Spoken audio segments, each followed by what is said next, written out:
Hey, what's up everyone? Josh Quinones here, and this right here is the Sony Bravia 5 Mini LED 4K TV. And the one I have here in-house is the 75-inch model, although there are many sizes to choose from with the Bravia 5 here, like a 55-inch, a 65-inch, of course the 75-inch, an 85-inch, and a massive 98 inches. Now, right now at the time of making this video, we're actually not too far away from Black Friday, so the TV right now is actually $1,000 off its original price. So if you plan on getting this TV, I recommend to get it now. And I have a link down in the description below in case you do find yourself interested, because you do not want to miss out on these deals that they are having on this TV. But I'm gonna have a separate Black Friday's deal video in case you would like to know more. Now, when it comes to the Sony Bravia 5, this is a Google TV with a built-in Google Assistant. So of course, we are going to be greeted with that Google interface. And I gotta say, performance is super smooth. I do not experience any lag at all when scrolling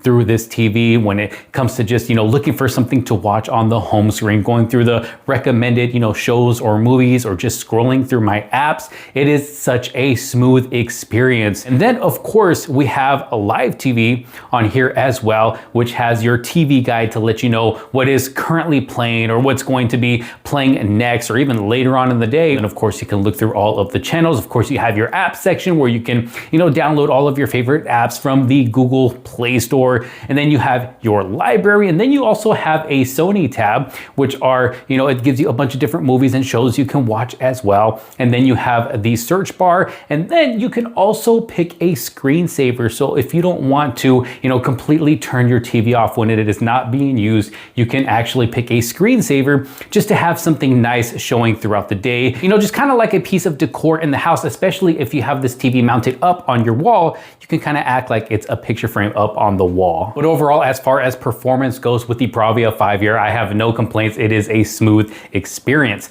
But let's talk picture quality, because of course, this is one of the most important things when it comes to trying to choose the best TV for you. I mean, you want it to look good. So like I mentioned earlier, this is a 4K mini LED TV. It's got a 120 hertz display. It's got full array local dimming. It supports Dolby Vision, HDR10, and all of that good stuff. But I gotta say, when it just comes to picture quality alone, I mean, picture quality is great. I am actually very impressed with the picture quality on this TV. It's got a nice, sharp, clear picture. Clarity is great. I mean, colors look great. Now, the blacks are not super inky when it comes to this TV right here, but I think it still does a fairly good job when it comes to the black and, the darker scenes. I mean, I've been testing this out with movies, TV shows, cartoons, YouTube videos, and games. And, one thing I do have to say is that sometimes it's kind of not bright enough, just kind of depending on what I'm watching. Like for instance, if it's during the day and I got the sun, beating through the windows, because in my living room where I have my TV set up at, I mean, there's windows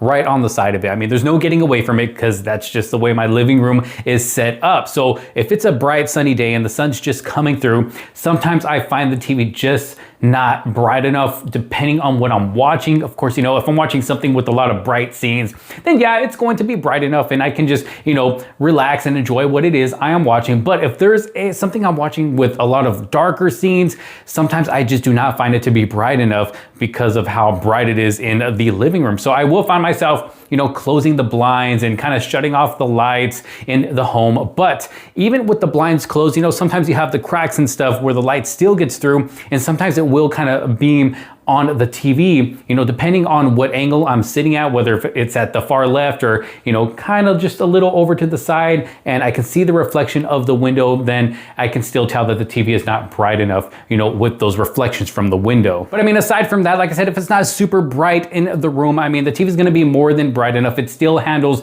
dark scenes very well, especially if it's, later at night, we're watching a movie, there's dark scenes in the movie, it still handles those dark scenes really well. And then when it comes to viewing angles, I would say it handles viewing angles pretty good. Of course, it's always going to look the best when you're sitting in the center, but if you happen to be sitting far off to the right or far off to the left, yeah, the colors kind of tone down a bit. Maybe the picture doesn't look as sharp, but overall, it still handles viewing angles pretty good. But there is definitely a lot of picture modes with this TV right here to give you the viewing experience that you want out of a movie, TV show, or other types of content, or even gaming. I mean, we have a vivid mode, we got a standard mode, a cinema mode, a professional mode, calm mode, photo mode, IMAX enhanced mode, and then of course we have Dolby Vision Vivid, we got a Dolby Vision Bright, and a Dolby Vision Dark. So definitely a lot to choose from there when it comes to finding a picture mode that is best for you. Now I do find that if you want the brightest picture, Vivid is the way to go, or Standard. Those seem to be the brightest picture modes out of all of them. I also like using IMAX enhanced because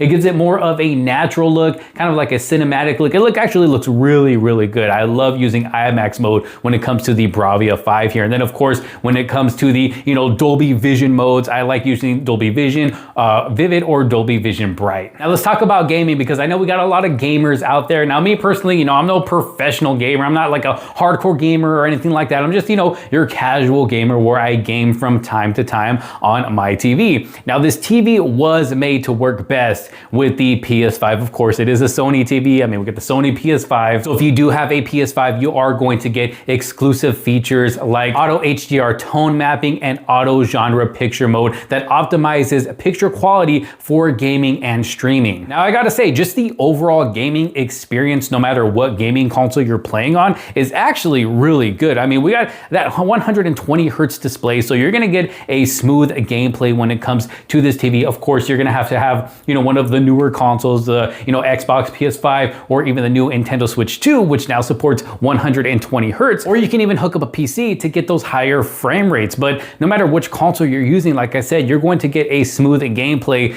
with this TV right here. I mean, we're getting a nice, smooth, responsive gameplay. I haven't experienced any lag at all when gaming on this TV, no matter what game I'm playing. So it's definitely been super enjoyable, especially on this 75-inch TV. I mean, this is one of the bigger size TVs, and it has just been great to kick back on my couch and play some games. So whether you're an advanced gamer or just a casual gamer like myself, I mean, you're gonna have a good time. And another cool thing about this TV is that it actually has a dedicated gaming menu. And this gaming menu offers, different gaming picture modes that you can choose from. You can adjust your variable refresh rate. You got a black equalizer, which is going to make those darker scenes look a lot brighter. You can change up the screen size and even make it smaller if you would like to. You got different crosshair choices, which is really going to help you with those shooting games to make sure you're aiming nice and precise. And they got a bunch of different ones to choose from if you decide to use those. If the one in the actual game is not good enough for you,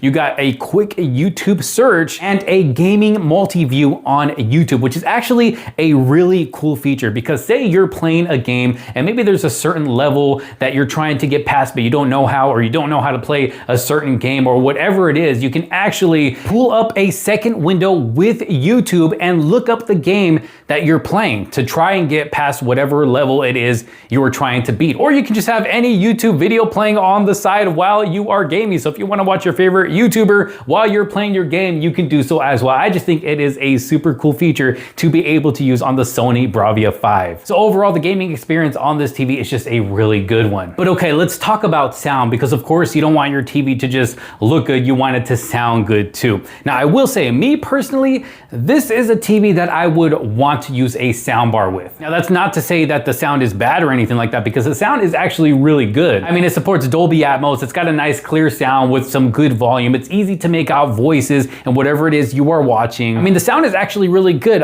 but the one thing that I will say is that it does not have a lot of low end to it. It's not too bassy. Me personally, I like to hear some good low end. I mean, maybe it's just because I'm used to using other TVs that have, built-in subwoofers that give you a good amount of low end. This TV does not offer that. So, even though it does sound good, it just doesn't have a lot of low end. That's why I mentioned that this is a TV that I would use a soundbar with, but it actually has some pretty cool features when it does come to the sound. So the first one is this really cool feature called Voice Zoom. And basically what this is it allows you to turn up the voices to hear them clearer without having to change the actual volume of the TV itself, or you can even turn down the voices if you want. So that's actually a very cool feature that is only currently available on Sony TVs right now. So if you, for whatever reason, cannot really hear the voices in a movie or a TV show, but you still feel the volume is loud enough, you can actually just turn up those voices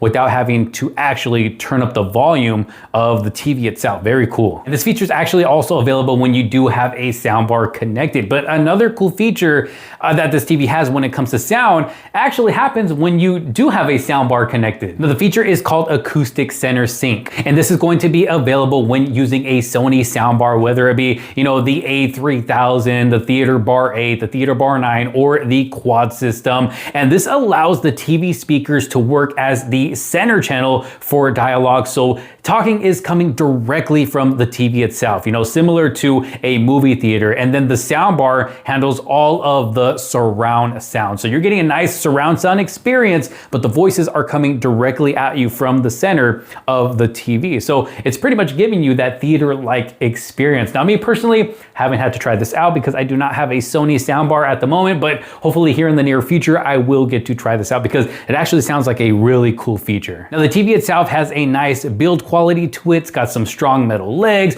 minimum bezel for a better viewing experience. And then in the back, we have all of our ports. We got 2 USB ports and optical digital audio out. We got 4 HDMI ports, with ports 3 and 4 being an HDMI 2.1 port and supporting 120 Hertz. One of them is an EARC, which is kind of a bummer because that means you are giving up one of the ports that supports 120 frames per second for a soundbar. Because if you do have 2 consoles, if you got a PlayStation and an Xbox, or, you know, a PlayStation and a Nintendo Switch, and you want to have both of those hooked up to the higher frame rated ports, you won't be able to do so if you have a soundbar connected. So you won't get to take advantage of both of those ports at 120 frames per second. You're gonna have to, you know, put one of your consoles at the other port that does not support 120 Hertz. So just gotta go ahead and mention that. And then you also have the LAN and cable antenna input. And then when it comes to the remote for the TV, the one that controls it all, it's a nice lightweight remote. You know, it's got your standard buttons, volume, channel, you know, it's got your trackpad, you got Sony Picture Core dedicated button, a dedicated Netflix button, Disney Plus, Prime Video, Crunchyroll for all of my anime fans out there, and a YouTube dedicated button as well. But overall, I gotta say, when it comes to the Sony Bravia 5, I'm actually very impressed with this TV. I mean, picture quality looks great, whether I'm watching a movie, TV show, cartoon series, YouTube video, or even playing games. I mean, the picture quality is amazing. Like I said, I just wish it was a little bit more bright, but I mean, honestly, I think anybody that picks up this TV is going to be more than happy with it. Definitely pick yourself up a soundbar to take advantage of that really cool sound feature it has, and just to get the best overall sound experience with this TV. You can really give yourself, you know, that movie theater experience, especially if you pick up one of the bigger sizes. Like I said, it is on a really good deal right now, $1,000 off for the 75-inch model. And then there's really good deals on the other sizes as well, but I will have links down in the description below in case you do want to pick one out for yourself. What do y'all think? Let me know down in the comment sections below. Are you planning on picking up this TV for yourself? If you have any questions, maybe something that I did not answer in this video, just let me know and I will do my best to get to your questions. Thank you all so very much for watching. If you did like this video and find it helpful, make sure you give it a huge thumbs up. Don't forget to subscribe, hit that bell for notifications so you don't miss out on any other future videos to come. Thanks for watching. This is Josh Quinones. I will see you on the next one. Peace.